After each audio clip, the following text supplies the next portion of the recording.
So often in the world of MBTI, we'll get INFPs and INFJs mixed up, or INTJs and INTPs, or I think even this happens with a lot of types. ENFPs and ESFPs could get mixed up, blah, blah, blah. ISTPs and ISTJs, I wouldn't blame anyone for getting them mixed up. And often we can laugh at this idea because they've got no cognitive functions in common. You shouldn't really be getting them mixed up. An INFP has, those 4 conscious functions, the top 4: introverted feeling, extroverted intuition, introverted sensing, extroverted thinking. And the INFJ's got none of those functions. They've got introverted intuition, extroverted feeling, introverted thinking, extroverted sensing. So how can you get them mixed up? But there's a very good reason that you get them mixed up. And that's because, as far as I'm concerned, and it's a bit of a socionics view, our unconscious is very strong. And there are certain functions in our unconscious stack, the 5, 6, 7, 8, in that order, out of the 8 functions. At the end of the day, it's almost like we've only got 4 functions for everyone. Like, basically, as far as I'm concerned, an INFP will always have very strong extroverted feeling and introverted intuition. They're unconscious functions, but they're strong. And INFJs, you'll constantly see them like looking inward strongly in their sense of authenticity, or their sense of just morals, or their personal narrative, their identity, what they feel is true. Because INFJs have got strong introverted feeling, and they've got strong, like really strong extroverted intuition. Even though they sort of want to block out some new ideas a lot of the time, when they're not doing that, it's just rushing in. And you'll meet INFJs who do go on a million tangents, who are constantly looking at every new idea. It's nourishing their introverted intuition. INFPs have got very strong extroverted feeling because it nourishes their introverted feeling, and it's just very strong. INFPs are very aware of what's going on socially. They're very aware of the group. They might not like it because they're FI users, and they're not going to allow the group to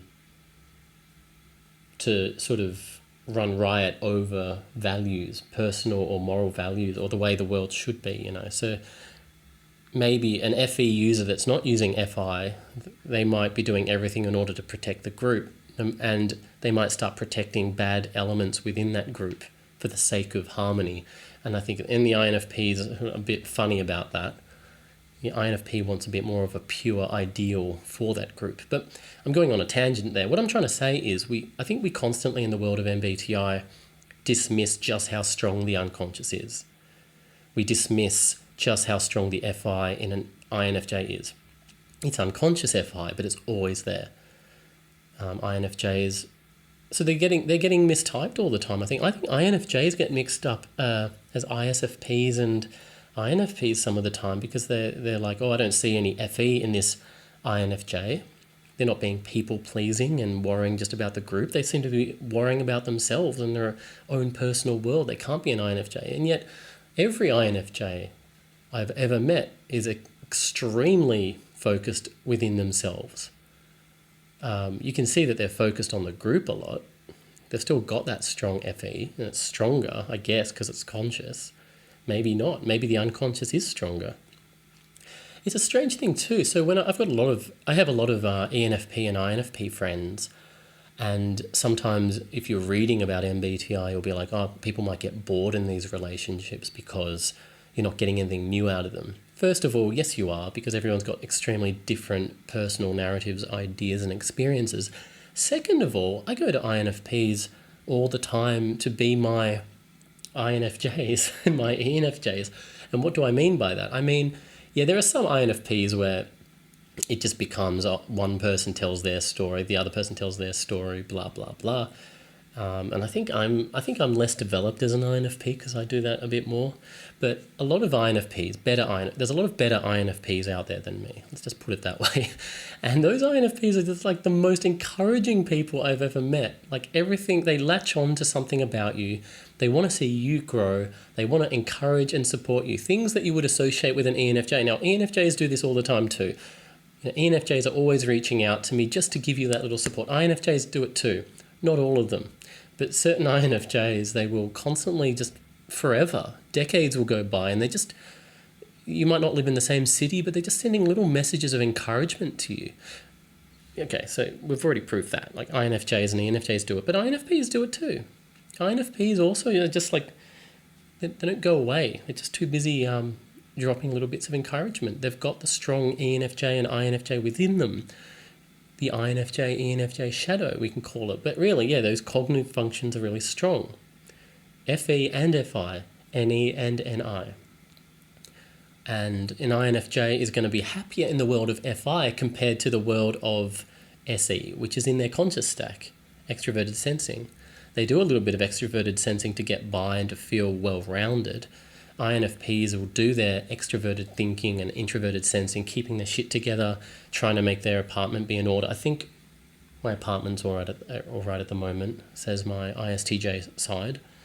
But overall, I don't want to focus on this. I want to focus on not just my FI and my NE, but my NI and my FE. That's what I'm interested in. So I guess that's all I've wanted to say, that it's your first and second conscious functions that are very strong, and then those fifth and sixth slot functions, as we call them, out of the 8 functions, it's the top 2 unconscious and the top 2 conscious. Those are the strong functions, and I think you live a much more balanced and happy life if you focus more on them. And because if you start focusing on those other functions, an INFP that's only interested in the physical, SE, TI, SI and TE as well, sensing and thinking basically, I think that's a good way to be really depressed and stressed all the time. I've been there. I've done it. I don't like it.